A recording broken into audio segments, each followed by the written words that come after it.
ಯಾವಾಗಲೂ ಹೆಣ್ಮಕ್ಳಿಗೆ ಹೆಂಗೆ ಗೊತ್ತೇನಮ್ಮ, ನಾವು ನಮ್ಮ ಮನೇಲಿ ಇರ್ತೀವಿ ಅಂದರೆ ಅವ್ರ ಮನೇಲಿ ಇರ್ತಾರೆ, ಅದೊಂದು ಬದುಕು. ಗಂಡನ ಮನೆಗೆ ಹೋಗ್ತಾರೆ, ಅದೊಂದು ಬದುಕು. ಎಷ್ಟೋ ಜನರ ಬದುಕುಗಳು ಎಲ್ಲೆಲ್ಲೋ ಚೇಂಜ್ ಆಗಿಬಿಡುತ್ತೆ. ಬಹುಶಃ ನಿಮ್ಮ ಮಾತುಕತೆಯಲ್ಲಿ ಮತ್ತು ಈ ಮನಸ್ಥಿತಿಯಲ್ಲಿ ನನಗೆ ಅರ್ಥ ಆಗಿರೋದೇನಪ್ಪ ಅಂದರೆ, ಇಬ್ಬರಿಗೂ ತುಂಬ ಹೇಳಿ ಮಾಡಿಸಿದ ಮನಸ್ಥಿತಿಯಲ್ಲಿ ಇದ್ದೀರಿ ಅಂತ ಅನ್ನಿಸ್ತಾ ಇದೆ. ಬಿಕಾಸ್ ಒಬ್ಬ ತುಂಬ ಮಾತುಗಾರ, ಇನ್ನೊಬ್ಬರು ತುಂಬ ಸೈಲೆಂಟು. ಆ ಥರ ಇದ್ದರೆ ತಾಳಮೇಳ ಚೆನ್ನಾಗಿರುತ್ತೆ. ಯಾರೊಬ್ರು ತುಂಬ ಹತ್ರ ಮುಂದಕ್ಕೆ ಹೋಗ್ತಾರೆ, ಇನ್ನೊಬ್ರು ಸಮಾಧಾನವಾಗಿದ್ದರೆ ಓಕೆ ಕೂಲ್, ಅರ್ಥ ಮಾಡ್ಕೋಣ ಅಂತ ಅನ್ನಿಸ್ತಾರೆ. ಅಲ್ಲ, ಮನಿ ಸ್ಥಿತಿ ಸಮಸ್ಯೆ ಎಂಥ ಸಿಚುವೇಶನ್ ಬಂದರೂ ಅವ್ರಿಗೆ ಬರಲ್ಲ. ಬಿಕಾಸ್ ಈ 35 ವರ್ಷದಲ್ಲಿ ನನಗೆ ಬುದ್ಧಿ ಬಂದಾಗಲಿಲ್ಲ. ಅಂದರೆ 22-23 ವರ್ಷಕ್ಕೆ ನನಗೆ ಕರೆಕ್ಟಾಗಿ ಮೆಚ್ಯೂರಿಟಿ ಅನ್ನೋದು, ಮೈಂಡ್ ಮೆಚ್ಯೂರಿಟಿ ಅನ್ನೋದು ಬಂದಿತ್ತು. ಬಂದಾಗಲಿಂದ ನಾನು ಇವತ್ತಿನವರೆಗೂ ನಮ್ಮ ಮನೆಯಲ್ಲೂ ಕೂಡ ನಾನು ಯಾವುದೇ ಸಮಸ್ಯೆಯಲ್ಲಿದ್ದರೂ ಇವತ್ತಿನವರೆಗೂ ಯಾವತ್ತೂ ಹೇಳ್ಕೊಂಡಿಲ್ಲ. ನಾನು ಈ ಥರ ಪ್ರಾಬ್ಲಮ್ನಲ್ಲಿದ್ದೀನಿ, ಸಮಸ್ಯೆಲಿದ್ದೀನಿ. ಇನ್ಫ್ಯಾಕ್ಟ್ ಇವರು ನನ್ನ ಫ್ಯಾಮಿಲಿ ಅಲ್ವಾ, ಸೊ ನಾನು ಯಾಕೆ ಅವ್ರ ಹತ್ರ ಹೇಳ್ಕೊಳ್ಳಿ. ಕಷ್ಟ ಬಂದಾಗ ಹೇಳ್ಕೊಳ್ಳೋ ವ್ಯಕ್ತಿ ನಾನಲ್ವೇ ಅಲ್ಲ. ಆ್ಯಂಡ್ ಅದಕ್ಕೆ ಹೇಳಿದೆ, ಮನಿ ಸ್ಥಿತಿಯಲ್ಲಿ ಅವ್ರಿಗೆ ಸಮಸ್ಯೆ ಬರ್ತದೆ. That is on guarantee. ಯಾವ ಮಟ್ಟಕ್ಕೆ ಭರವಸೆ ಕೊಡ್ತಾ ಇದ್ದಾರೆ. ರಶ್ಮಿ, ನಿಮ್ಮ ಫ್ರೆಂಡ್ಸ್ ಎಲ್ಲ ಏನಂದ್ರು ಮನೋಜ್ ಬಗ್ಗೆ? ಒಳ್ಳೆ ಜೋಡಿ ಅಂದರು. ಅದೊಂದು ಕುತೂಹಲ ಇರುತ್ತಲ್ಲ, ಓ ನಮ್ಮ ಫ್ರೆಂಡ್ ಮದುವೆ ಆಗ್ತಿರೋದು ಅವನ್ನ, ಚೆನ್ನಾಗಿದೆ ಪೇರು, ಒಳ್ಳೇದಾಗಲಿ, ಕಂಗ್ರ್ಯಾಚುಲೇಷನ್. ಎಂಗೇಜ್ಮೆಂಟಲ್ಲಿ ತುಂಬ ಜನ ಕೇಳಿರ್ತಾರೆ, ನಮ್ಮನ್ನ ಯಾಕೆ ಕರೆದಿಲ್ಲ ಅಂತ ಕೇಳಿರ್ತಾರಲ್ವಾ? ಆಬ್ವಿಯಸ್ಲಿ ತುಂಬ ಚೆನ್ನಾಗಿ ಕೇಳಿ. ಏನು ಉತ್ತರ ಕೊಟ್ರಿ? ಲೈಕ್ ಮದುವೆಗೆ ಇನ್ವೈಟ್ ಮಾಡ್ತಿದ್ದೀವಲ್ಲ, ಸೊ ಹಂಗಾರೆ ಮದುವೆ ತುಂಬ ಗ್ರ್ಯಾಂಡ್ ಆಗಿದೆಯಾ? ಮದುವೆನ ಬೆಂಗಳೂರಿನ ಪ್ಯಾಲೇಸ್ ಗ್ರೌಂಡಲ್ಲಿ ಮನೋಜ್ ಮದುವೆ ಮಾಡ್ಕೋತಿದ್ದಾರೆ. ಗುಡ್, ಯಾ, ವೆರಿ ನೈಸ್. ಒಂದೊಂದು ಡ್ರೀಮ್ ಮದುವೆಗಳಿವೆಲ್ಲ, ಅದು ಅರಮನೆ ಆವರಣದಲ್ಲಿ ಮದುವೆ ಆಗೋದು. ನನಗೆ ಆ್ಯಕ್ಚುಲಿ ಅದು ಡ್ರೀಮ್, ನನಗೆ ತುಂಬ ದೊಡ್ಡ ಕನಸು ಅದು. ನಾನು ಆ್ಯಕ್ಚುಲಿ ಏನಂತ ಹೇಳಿದ್ದೆ ಅಂತಂದರೆ, ಗ್ರ್ಯಾಂಡಾಗಿ ಮದುವೆ ಆಗಬೇಕು ಅಂತ ಹೇಳಿದ್ದೆ. ಹಾಗಂತ ಅವ್ರಿಗೆ ತೊಂದರೆನೂ ಕೂಡ ಕೊಟ್ಟಿಲ್ಲ. ಇಲ್ಲೇ ಕೂತಿದ್ದಾರೆ ಪಕ್ಕದಲ್ಲೇ. ಅವ್ರಿಗೇನು ಎಕ್ಸ್ಪೆನ್ಸಿವ್ ಆಗಬೇಕಿತ್ತೋ ಅದರಲ್ಲಿ 50% ಮೈನಸ್ ಮಾಡಿದ್ದೀನಿ. ನೀವೇ ಕೇಳ್ಬೋದು, ನಾನೇನು ಮುಚ್ಚು ಮರೆ ಹೇಳ್ತಿಲ್ಲ. ಇದು ಆ್ಯಕ್ಚುಲಿ ಇದೆಲ್ಲ ಮಾತಾಡ್ಕೊಂಡೇ ಇಲ್ಲ, ಡೈರೆಕ್ಟಾಗಿ ಹೇಳ್ತಾ ಇದೆಯಾ, ನಂಗೆ ಅದೇ ಆಶ್ಚರ್ಯ. ಖಂಡಿತವಾಗಿ ನಾನು ಅವ್ರಿಗೆ ಇವತ್ತಿನವರೆಗೂ ತೊಂದರೆ ಕೊಟ್ಟಿಲ್ಲ. ಗ್ರ್ಯಾಂಡಾಗಿ ಮಾಡಬೇಕು ಅಂದ್ರೆ ಕೆಲವ್ರು ಏನು ಮಾಡ್ತಾರೆ, ಗ್ರ್ಯಾಂಡಾಗಿ ಮಾಡಬೇಕು ಅಂದರೆ ಡಿಮ್ಯಾಂಡ್ ಮಾಡ್ತಾರೆ. ನನಗೆ 50 ಲಕ್ಷ ಆಗಲಿ, 60 ಲಕ್ಷ ಆಗಲಿ, ನನಗೆ ಮಾಡಿಕೊಡ್ಬೇಕು, ಈ ಡಿಮ್ಯಾಂಡ್ ಇರುತ್ತೆ. ನಾನು ಆ ಡಿಮ್ಯಾಂಡ್ ಮಾಡಿಲ್ಲ. ಅವ್ರ ಬಜೆಟಲ್ಲಿ ಏನಿದೆ ಆ ಬಜೆಟಿಗೆ ಸ್ವಲ್ಪ ಸ್ಲೈಟ್ಲಿ ಹೆಚ್ಚು ಕಮ್ಮಿ ಆಗಿರ್ಬೋದು ಅಷ್ಟೇ ಹೊರತು, ಅವ್ರು ಎಕ್ಸ್ಪೆಕ್ಟ್ ಮಾಡ್ದಿರೋ ಲೆವೆಲಿ ಬಜೆಟಲ್ಲಿ ಮಾಡಿಸ್ತಾ ಇದ್ದೀನಿ. ಸಾವಿರಾರು ಗಟ್ಟಲೆ ಜನ ಬರ್ತಾರ ಮದುವೆಗೆ? ನಾವು ಆ್ಯಕ್ಚುಲಾಗಿ ತುಂಬ ಜನ ಕೇಳ್ತಾ ಇಲ್ಲ. ಓಕೆ, ಏನು ಅಂತಂದರೆ ಪುಟ್ಟದಾಗಿ ಗ್ರ್ಯಾಂಡಾಗಿ ಮಾಡೋಣ. ಕಾರಣ ಏನು ಅಂತಂದರೆ, ತುಂಬ ಜನ ಬಂದು ಗಲಿಬಿಲಿಯಾಗಿ ಅಥವಾ ಊಟದ ಸಮಸ್ಯೆ ಬಂದು ಅಥವಾ ಏನೋ ಒಂದು ಸಮಸ್ಯೆ ಆಗೋದು ಬೇಡ ಅಂತ ನಾವು. ಏಕೆಂದರೆ Manoj well known to social media platform, Manoj well known to content creation platform. Manoj ತುಂಬ ಒಳ್ಳೆ ರ್ಯಾಪೋ ಇದೆ ಕನ್ನಡ ಸಿನಿಮಾ ಜಗತ್ತಿನ ಸೆಲೆಬ್ರಿಟಿಗಳ ಜೊತೆ, ಅದು ಟಿ ವಿ ಆಗಿರಲಿ ಮತ್ತು ಬೆಳ್ಳಿ ತೆರೆ ಆಗಿರಲಿ, ಅಥವಾ ಪ್ರಮೋಷನ್ ಮಾಡ್ತಿರೋದ್ರಿಂದ ಬಿಸ್ನೆಸ್ಸಲ್ಲಾಗಿರಲಿ, ಮತ್ತು ಅವರೇ ಶಾಪ್ ಇಟ್ಟಿರೋದ್ರಿಂದ ಕಸ್ಟಮರ್ಸ್ ಜೊತೆ ಆಗಿರಲಿ, ಇವರೆಲ್ಲರೂ ಪ್ಲ್ಯಾಟ್ಫಾರ್ಮಲ್ಲಿ ಇರ್ತಾರ ಅನ್ನೋದು ತುಂಬ ಜನರು. ಅದಕ್ಕೆ ರಿಕ್ವೆಸ್ಟ್ ಏನಪ್ಪ ಅಂತಂದರೆ, ಲೈವ್ ಇರುತ್ತೆ, ಯೂಟ್ಯೂಬಲ್ಲೂ ಇರುತ್ತೆ, ಓಕೆ, ಆ್ಯಂಡ್ ಕೆಲವು ನ್ಯೂಸ್ ಚಾನೆಲ್ಸ್ಗಳು ಕೂಡ ಬರ್ತವೆ. ಓ, ಇದೆಲ್ಲ ಇದೆಯಾ? ಓಕೆ. ಆ್ಯಂಡ್ ಕೆಲವು ಸೆಲೆಬ್ರಿಟೀಸು ಬರ್ತಾರೆ. ಮನೇಲೇ ಕೂತ್ಕೊಂಡು ನೆಮ್ಮದಿಯಾಗಿ ಪ್ರೀತಿಯಿಂದ ಹರಿಸಿ ಆಶೀರ್ವಾದಿಸಿ ಸಾಕು. ಊಟ ಹಾಕ್ಸಲ್ವಾ ಮನೋಜ್ ಅಂತ ಯಾರೋ ಕೇಳ್ತಿದ್ರು. ಪರ್ಸ್ನಲ್ ಆಗಿ ಸಿಕ್ಕಿದಾಗ ಊಟ ಸಪ್ರೇಟ್ ಆಗಿ ಖಂಡಿತವಾಗಿ ಬಿಟ್ಬಿಡಿ ನನ್ನ. ಯಾಕೆಂತಂದರೆ ನಾನು ಈಗ ತಾನೇ ನಿಮಗೆ ಹೇಳಿದೆ, ಅವರು ಕಷ್ಟದಿಂದಾನೇ ಬಂದಿರ್ತಾರೆ. ಅವ್ರ ಮೇಲೆ ಬರ್ಡನ್ ಮಾಡೋದು, 4,000 ಜನ 5,000 ಜನ ಕರೆಸಿ ಬರ್ಡನ್ ಮಾಡೋದು ನನಗೂ ಇಷ್ಟ ಇಲ್ಲ. ಇಷ್ಟೆಲ್ಲ ನೀವು ಓಡಾಡ್ತಿದ್ದೀರಾ, ಫುಲ್ ಶೂಟ್ ಮಾಡಿಸ್ತಾ ಇದ್ದೀರಾ, ತುಂಬ ರಿಚ್ ಆಗಿ ಗ್ರ್ಯಾಂಡಾಗಿ ನಡೀತಾ ಇದೆ, ಇಲ್ಲ ಅಂತಲ್ಲ. ಯಾರಿಗೋ ಕ್ವಶನ್ ಬಂದಿರುತ್ತೆ, ನಿಮಗೂ ಕೇಳಿರ್ತಾರೋ ಅಥವಾ ಮೆಸೇಜ್ ಹಾಕಿರ್ತಾರೆ, ಕಮೆಂಟ್ ಮಾಡಿರ್ತಾರೆ, ಯಾರ್ದೋ ದುಡ್ಡು ಬಿಡೋ ಮಜಾ ಮಾಡ್ತಾವನೇ ಅಂತ. ಗೊತ್ತಿಲ್ಲ, ಬಂದಿರುತ್ತೆ, ಕಿವಿಗಂತೂ ಬಿದ್ದಿರುತ್ತಾ ಮನೋಜ್? ಏನು ಕ್ಲಾರಿಫಿಕೇಶನ್? Very simple.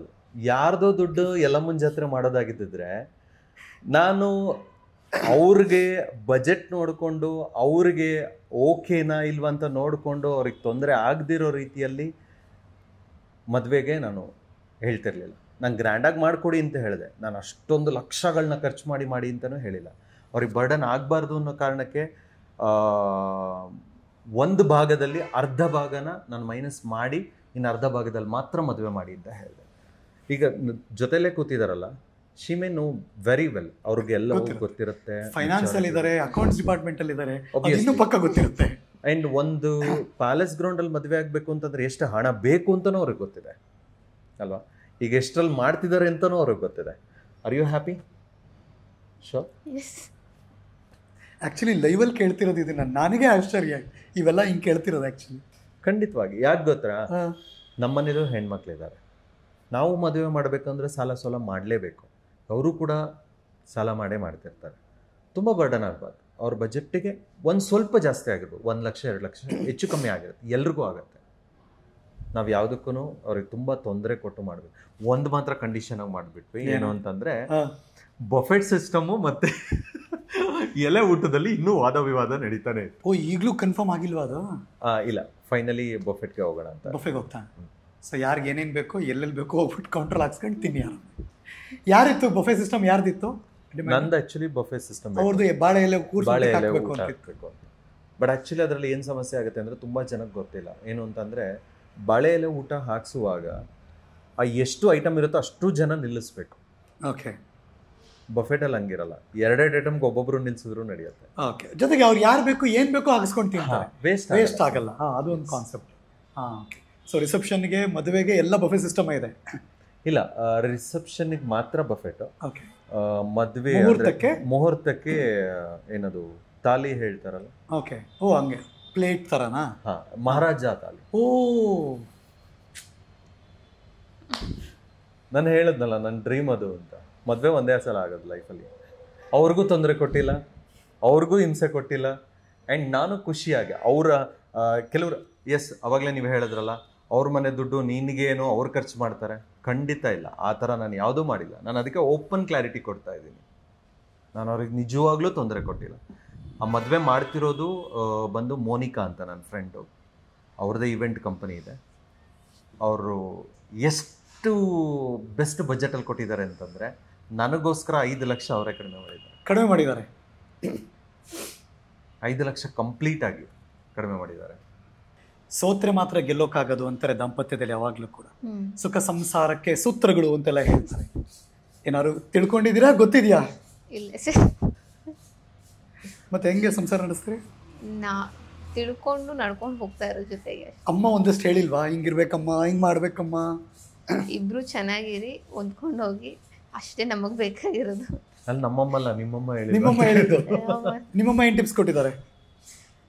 ಕೋಪ ಕಮ್ಮಿ ಮಾಡ್ಕೋ. ನಿಮಗೂ ಕೋಪ ಇದೆಯಾ? ನನಗೆ ಗೊತ್ತಿಲ್ಲ, ನಾನು ನೋಡಿಲ್ಲ. ಕೋಪ ಇದೆ. ಕೋಪ ಈಸ್ ಈಕ್ವಲ್ ಟು ಕೋಪ. ಬಟ್ ಯಾರು ಅವಾಗ ಕಡಿಮೆ ಆಗೋರು ಬೇಗ? ನಾನು ರಿಯಾಕ್ಟ್ ಮಾಡಲ್ಲ ಅಷ್ಟೇ. ತಾಳ್ಮೆನೂ ಇದೆಯಾ? ಕಡಿಮೆ ಮಾತಾಡೋ ಹುಡುಗಿ ಆಗಿರೋದ್ರಿಂದ ಐ ಕ್ಯಾನ್ ಎಕ್ಸ್ಪೆಕ್ಟ್ ಸ್ವಲ್ಪ ತಾಳ್ಮೆಲಿ ಇರ್ತಾರೆ. ಬಟ್ ಆ್ಯಕ್ಚುಲಿ ಕೆಲವು ಟೈಮ್ನಲ್ಲಿ ಏನಾಗುತ್ತೆ ಅಂತಂದರೆ, ಉಲ್ಟಾ ಆಗ್ಬಿಡತ್ತೆ. ಹುಡುಗರದ್ದು ಯಾರು ಕೇಳಲ್ಲ, ಹುಡುಗಿದೇ ಕೇಳೋದು. ಏನೇ ತಪ್ಪು ನಡೀಲಿ, ಈ ಸಮಾಜದಲ್ಲಿ ನಡೀತಿರೋದು ಹೇಗೆ ಅಂದರೆ, ಎಂಥ ದೊಡ್ಡ ಸಮಸ್ಯೆ ಇರಲಿ, ಎಂಥ ಚಿಕ್ಕ ಸಮಸ್ಯೆ ಇರಲಿ, ಶುರುವಾಗದೇ ಹುಡುಗನಿಂದ ಅನ್ನೋದೊಂದು ಮೈಂಡ್ ಸೆಟ್ ಬಂದ್ಬಿಡುತ್ತೆ. ಅದು ಯಾಕೆ ಅಂತ ಗೊತ್ತಿಲ್ಲ. ಏನೋ ಒಂದು ತಪ್ಪು ನಡೆದ್ರು, ಹುಡುಗಿ ತಪ್ಪು ಮಾಡಿದ್ರು, ಹುಡುಗಿ ಕೋಪ ಮಾಡ್ಕೊಂಡಿದ್ರು, ಹುಡುಗಿ ಸಮಸ್ಯೆ ಮಾಡಿದ್ರು, ಫಸ್ಟ್ ಹೇಳೋದೆ ಹುಡುಗನೇ ಸರಿ ಇಲ್ಲ, ಹುಡುಗನೇ ಏನೋ ತಪ್ಪು ಮಾಡಿದ್ದಾನೆ. ಗುರು, ಮದುವೆ ಆದಮೇಲೆ ನನ್ನ ಸ್ವಂತ ಅನುಭವದ ಕತೆ ಹೇಳ್ತೀನಿ ಕೇಳು. ಯಾರೇ ತಪ್ಪು ಮಾಡಿರಲಿ, ನಾವೇ ಸಾರಿ ಕೇಳಬೇಕು. ಇದನ್ನ ಯಾರು ತಪ್ಸಕ್ಕಾಗಿಲ್ಲ. ಆಬ್ವಿಯಸ್ಲಿ ಆಗೋದೂ ಇಲ್ಲ. ಅದು ಕತೆ. ಸೊ ಹಾಗಾಗಿ ಅದು ಮನೋಜಿಗೆ ನಾನು ಹೇಳ್ಕೊಡ್ತೀನಿ. ಹಂಗಂದ್ಬಿಟ್ಟು ನೀವು ಡಿಮ್ಯಾಂಡ್ ಮಾಡಬೇಡಿ, ಗೊತ್ತಿಲ್ಲ ನನಗೆ. ಡಿಮ್ಯಾಂಡ್ ಮಾಡಲ್ಲ. ಮಾಡಿದ್ದೀನ. ಚೆನ್ನಾಗಿರಿ. God bless you both. Thank you. ನಿಮ್ಮಿಬ್ಬರ ಮೇಲಂತೂ ಕಣ್ಣು ಇದ್ದೇ ಇರುತ್ತೆ ಎಲ್ಲರಿಗೂ. ತುಂಬ ಜನಕ್ಕೆ. ಒಳ್ಳೆ ಕಣ್ಣು ಕೆಟ್ಟ ಕಣ್ಣು? ಕೆಟ್ಟ ಕಣ್ಣೇ ಜಾಸ್ತಿ ಇರೋದು, ಒಳ್ಳೆ ಕಣ್ಣು ಸ್ವಲ್ಪ ಕಮ್ಮಿ ಇದೆ. ಒಳ್ಳೆ ಕಣ್ಣು ಮನಸ್ಫೂರ್ತಿಯಿಂದ ಹರಿಸ್ತಿದ್ದಾರೆ. ಅಯ್ಯೋ ಪಾಪ ಕಷ್ಟಪಟ್ಟು ಏನೋ ಮೇಲೆ ಬಂದಿದ್ದಾನೆ, ಒಂದು ಒಳ್ಳೆ ಹುಡುಗಿ ಸಿಕ್ಕಿದೆ, ಅವ್ರ ಜೀವನ ಚೆನ್ನಾಗಿರ್ಲಪ್ಪ ಅಂತ. ಇನ್ನು ಕೆಲವರು 3 ವರ್ಷದಲ್ಲಿ ಡಿವೋರ್ಸ್ ಆಗುತ್ತೆ ಅಂತಲೂ ಕಮೆಂಟ್ ಹಾಕಿದ್ದಾರೆ. ಇವ್ರಿಗೆ ಶಾಕ್ ಆಗ್ತದೆ. ನಾನು ಅದಕ್ಕೆ ಹೇಳಿದೆ, ಡಿವೋರ್ಸ್ ಆಗೋದು ಬಿಡೋದು ನಮ್ಮಲ್ಲಿರಬೇಕು. ಈಗ ಅದನ್ನೇ ಚಾಲೆಂಜ್ ಆಗಿ ತಗೊಂಡು 100 ವರ್ಷ ಚೆನ್ನಾಗಿರ್ಬೇಕು ಅನ್ನೋದು ಅವ್ರಿಗೆ ಬಂದರೆ ಸಾಕು ನನಗಷ್ಟೆ. ಆ್ಯಕ್ಚುಲಿ ಅವ್ರಿಗೆ ಶಾಕ್ ಆಯಿತು. ಹೇಳಿದ್ದಾರೆ ಇದು ಜಾಸ್ತಿ ದಿವಸ ನಡೆಯಲ್ಲ, 3 ವರ್ಷದಲ್ಲಿ ಡಿವೋರ್ಸ್ ಆಗುತ್ತೆ ಅಂತಲೂ ಹೇಳಿದ್ದಾರೆ. ಕುಂಡ್ಲಿ ಜಾತಕ ಎಲ್ಲ ನೋಡಿದ್ದೀರಾ? ಇಬ್ಬರದು ಮ್ಯಾಚ್ ಆಗಿದೆಯಾ? ಎಲ್ಲವೂ ಕೂಡ ಬಂದಿದೆಯಾ? ಎಲ್ಲವೂ ಕೂಡ. ಹಂಗಿದ್ಮೇಲೆ 100 ವರ್ಷ ಫಿಕ್ಸ್. ಕುಂಡಲಿ ಜಾತಕ ಬರುತ್ತೋ ಇಲ್ವೋ ಗೊತ್ತಿಲ್ಲ, ನಮ್ಮ ಮನಸ್ಸಲ್ಲಿ ನಾವು ಅರ್ಥ ಮಾಡ್ಕೊಂಡ್ರೆ ಸಾಕು. ಕರೆಕ್ಟ್. ನನ್ನ ಒಂದು ಅನುಭವ ಅಥವಾ ನನ್ನ ಒಂದು ಎಕ್ಸ್ಪೀರಿಯನ್ಸಲ್ಲಿ, ಅಂದರೆ ನೋಡಿರೋಂಥ ಎಕ್ಸ್ಪೀರಿಯನ್ಸಲ್ಲಿ, ಗಂಡ ಅನ್ನೋ ವ್ಯಕ್ತಿ ಕೋಪಿಷ್ಟ ಇದ್ದೇ ಇರ್ತಾನೆ. ಯಾಕೆ ಅಂತಂದರೆ ಹೊರಗಡೆಯ ಪ್ರೆಷರು ಅಥವಾ ಮನೆ ಪ್ರೆಷರು ಅಥವಾ ಸಂಸಾರದ ನೋವುಗಳು, ಈ ಥರದ ಒಂದು ಸಮಸ್ಯೆಯಲ್ಲಿ ಸಿಕ್ಕಾಕೊಂಡು ಒದ್ದಾಡ್ತಿರ್ತಾನೆ. ಹೆಂಡತಿ ಅನ್ನೋ ಬೆಣ್ಣೆ ಆ ಮುದ್ದೆ ಮೇಲೆ ಇಟ್ಟಾಗ ಕರಗಿ ಒಂದಾಗುತ್ತೆ ಗೊತ್ತಾ, ಅದು ಮುಖ್ಯ. ನಾನು ಕರಗದೆ ಹಾಗೆ ಇರ್ತೀನಿ ಅಂತಂದರೆ ಸಾಧ್ಯನೇ ಇಲ್ಲ. ಸೊ ಹೆಂಡತಿ ಅನ್ನೋಳು ಓಕೆ, ಅವನಿಗೇನೋ ಸಮಸ್ಯೆ ಇದೆ, 5 ನಿಮಿಷ ಬಿಟ್ಬಿಡೋಣ, 5 ನಿಮಿಷ ಆದಮೇಲೆ ಮಾತಾಡೋಣ, ಸರಿ ಹೋಗುತ್ತೆ ಅಂತ ನಂಬಿದರೆ ಖಂಡಿತವಾಗಿ ಆ ಫ್ಯಾಮಿಲಿ 100 ವರ್ಷ ಚೆನ್ನಾಗಿರುತ್ತೆ. ಇನ್ನು ನನಗನ್ಸಿದ್ದು ಗೊತ್ತಿಲ್ಲ, ನನಗೆ ರಶ್ಮಿಯವ್ರ ಜಾಗದಲ್ಲಿ ನಿಂತು ಯೋಚನೆ ಮಾಡಿದ್ರೆ, ನೀವು ಯಾವುದೂ ಇಂಟರ್ವ್ಯೂನಲ್ಲೂ ಕೂಡ ಮರೆಮಾಚಿಲ್ಲ. ಯಾವುದೋ ಹುಡುಗಿ ಬಗ್ಗೆ ಆಗಲಿ, ಫ್ಯಾಮಿಲಿ ಬಗ್ಗೆ ಆಗಲಿ, ಮತ್ತು ಆತನ ಸ್ಥಿತಿ ಬಗ್ಗೆ ಆಗಲಿ, ನೀವೆಲ್ಲವೂ ನೋಡಿದ್ದೀರ. ಯಾವುದು ಕ್ವಶನ್ ರೈಸೇ ಮಾಡಿಲ್ವ ನೀವು? ಇದುವರೆಗೂ ಅವರು ಏನಂಗೆ, ಯಾಕಂಗೆ, ಯಾರವಳು ಹಂಗೆಲ್ಲ ಕೇಳೇ ಇಲ್ವ? ಇನ್ನು ಹಂಗೆ ತೊಂದರೆ ಬರಲ್ಲ ಬಿಡು. ಅವ್ರಿಗೆ ಚೆನ್ನಾಗಿ ಗೊತ್ತು, ನಾನು ಯಾರ ಜೊತೆನೂ ಹೋಗಲ್ಲ ಅಲ್ಲ ಹೇಳಿದ್ದು. ಅಂದರೆ ಹಿಂದೆನೂ ಆ ಥರದ್ದೆಲ್ಲ ನಡೆದಿದ್ದು ಗೊತ್ತಿದ್ದು ಎಲ್ಲ ಇತ್ತಲ್ಲ. So you know everything and ಮನಸ್ಥಿತಿ ಆಗಿದೆ ಅಂದಮೇಲೆ ತೊಂದರೆ ಇಲ್ಲ. ಯಾವುದೋ ಮುಚ್ಚುಮರೆ ಇಟ್ಟು ಏನೋ ಯೋಚನೆ ಮಾಡ್ತಿದ್ರೆ ಅವಾಗ ಯೋಚನೆ ಮಾಡ್ಬೇಕಮ್ಮ, ಕರೆಕ್ಟ್ ಅಲ್ವಾ? ಸೊ ನೀವಿಬ್ಬರು ಹಾಗಿಲ್ಲ ಅನ್ಕೋತೀನಿ ನಾನಂತ. ಆಯಿತಾ? ಇರುತ್ತೆ, ನಿಂದಕರಿರಬೇಕು ಅಂತ ಕವಿಗಳೇ ಹೇಳಿದ್ದಾರೆ. ಇರಲಿ ಅವರೆಲ್ಲರೂ, ಬಟ್ ಅದನ್ನು ಮೀರಿದಂಥ ಒಳ್ಳೇದು ಬಯಸುವ ಹೃದಯಗಳು ನಿಮಗಿದೆ. ಈ ಎಪಿಸೋಡ್ ಬಂದಮೇಲೆ ತುಂಬ ಜನ ನಿಮಗೆ ವಿಶ್ ಮಾಡ್ತಾರೆ, ತುಂಬ ಜನ ಇನ್ನೊಂದೇನೋ ಕಮೆಂಟ್ ಮಾಡ್ಬೋದು. ಅದು ಓಕೆ, ಅದಿರಲಿ. ನಮ್ಮ ಅರ್ಥೈಸುವಿಕೆಯಲ್ಲಿ ನಾವು ಚೆನ್ನಾಗಿದ್ರೆ ನಾವು ಚೆನ್ನಾಗಿ ಬದುಕ್ತೀವಿ. ಕಷ್ಟ ಬಂದಾಗ ಯಾರೂ ಬರಲ್ಲ, ಯಾರು ಬರಲ್ಲ. ಸುಖ ಇದ್ದಾಗ ಎಲ್ಲರೂ ಬಂದಿರ್ತಾರೆ. ನಾನೇ ಹೇಳೋದು ಅದು ಕ್ವೈಟ್ ನ್ಯಾಚುರಲ್. ಯಾವುದೇ ಒಂದು ಜಗಳ ಇದ್ರೂ 4 ಗೋಡೆ ಮಧ್ಯದಲ್ಲಿ ಅಲ್ಲೇ ಬಗೆಹರಿಸ್ಕೊಳ್ಳೋಣ. ನಮ್ಮ ತಾಯಿನೂ ಕೂಡ ಮಧ್ಯದಲ್ಲಿ ತರೋದು ಬೇಡ. She also get hurt. ಅವ್ರ ತಾಯಿನೂ ಮಧ್ಯ ತರೋದು ಬೇಡ.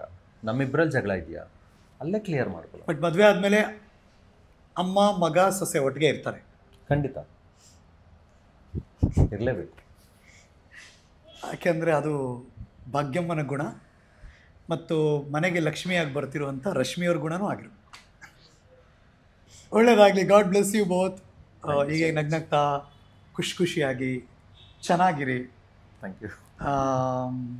ಎಲ್ಲ ಆಸೆಗಳು ಈಡೇರಲಿ. Thank you sir. ಆಯಿತಾ? ಯಾರನ್ನಾದರೂ ಬಾಯಿ ಮುಚ್ಚಿಸ್ಬೇಕು ಅಂದರೆ ಬದುಕು ತೋರಿಸ್ಬೇಕು ಅಷ್ಟೇ. ನಾನು ಆ್ಯಕ್ಚುಲಿ ಇವಾಗಲೂ ಅವ್ರಿಗೆ ಹೇಳೋದು ಒಂದೇ, ಇಷ್ಟು ದಿವಸ ನಾನು ಯಾವತ್ತೂ ಅವ್ರಿಗೆ ಏನೂ ಹೇಳಿಲ್ಲ, ಏನೂ ಕೇಳಿಲ್ಲ. ಇನ್ಫ್ಯಾಕ್ಟ್ ನನಗೆ ಅದು ಮಾಡಿ ಇದು ಮಾಡಿ ಅಂತ ನಾನು ಏನೂ ಕೇಳಿಲ್ಲ ಅವ್ರಿಗೆ. ಒಂದು ಏನು ಕೇಳ್ತಿದ್ದೀನಿ ಅಂತಂದರೆ, ನಿಮಗೆ ಏನೇ ಹರ್ಟ್ ಆಗ್ಬೋದು, ಯಾವ ಸಂದರ್ಭದಲ್ಲಾಗಿದ್ರೂ ಆಗ್ಬೋದು. ಮೇ ಬಿ ನಮ್ಮ ತಾಯಿಯಿಂದ ಆಗ್ಬೋದು, ಅಕ್ಕನಿಂದ ಆಗ್ಬೋದು, ಅಕ್ಕನ ಮಕ್ಕಳಿಂದ ಆಗ್ಬೋದು. ಆ ಸಂದರ್ಭವನ್ನು ಕ್ಷಣಕಾಲದಲ್ಲಿ ಹಿಡಿದಿಟ್ಕೊಳ್ಳಿ ಸಾಕು. ಆ ಕೋಪನ ನನ್ನ ಮೇಲೆ ತೀರಿಸ್ಕೊಳ್ಳಿ. ನಾನು ಓಪನ್ ಆಗಿ ಹೇಳ್ತಾ ಇದ್ದೀನಿ, ಆ ಕೋಪನ ನನ್ನ ಮೇಲೆ ತೀರಿಸ್ಕೊಳ್ಳಿ. ಯಾಕೆಂದರೆ ನನ್ನ ಫ್ಯಾಮಿಲಿ, ಏನಂದ್ರೆ ನಂದು ಫ್ಯಾಮಿಲಿ ಅಷ್ಟು ಕೋಪ ಏನು ಸೂಪರ್ ಅಲ್ಲ ಗೊತ್ತು ನಂದು. ಸೊ ಅದನ್ನು ನೀವು ಆ ಸಿಚುವೇಶನ್ನ ಅರ್ಥ ಮಾಡಿಕೊಂಡು ಬಂದರೆ, ಇವತ್ತು ಎಷ್ಟು ಜನ ನಮ್ಮನ್ನು 3 ವರ್ಷದಲ್ಲೇ ಡಿವರ್ಸ್ ಕೊಡ್ತಾರೆ ಅಂತ ಹೇಳಿದ್ರು, ಅವ್ರ ಮನೆಯಲ್ಲಿ ಅವ್ರ ಮನೆಯವರೆಲ್ಲರೂ ಕೂಡ ಡಿವರ್ಸ್ ಕೊಟ್ಕೊಂಡಿದ್ರು, ನಾವಂತೂ ಡಿವರ್ಸ್ ಕೊಡೋದಿರಲಿ, ಲೈಫ್ ಲಾಂಗ್ ನಾವು ಚೆನ್ನಾಗಿರ್ತೀವಿ. ನಮ್ಮನ್ನು ನಾವು ಅರ್ಥ ಮಾಡ್ಕೊಂಡ್ರೆ ಸಾಕು. ಈಗ ಕೋಪ ಬರೋದು ಯಾವ ವಿಷಯಕ್ಕೆ? ಅವ್ರು ಹೇಳಿದ್ದನ್ನು ನಾನು ಕೇಳಲಿಲ್ಲ ಅಂತಂದಾಗ, ನಾನು ಹೇಳಿದ್ದನ್ನು ಅವ್ರು ಕೇಳಲಿಲ್ಲ ಅಂತಂದಾಗ, ಆ ಕ್ಷಣದಲ್ಲಿ ಕೇಳಿಬಿಟ್ರೆ ಏನೂ ಆಗಲ್ಲ, ಮುಗಿದೋಯ್ತು.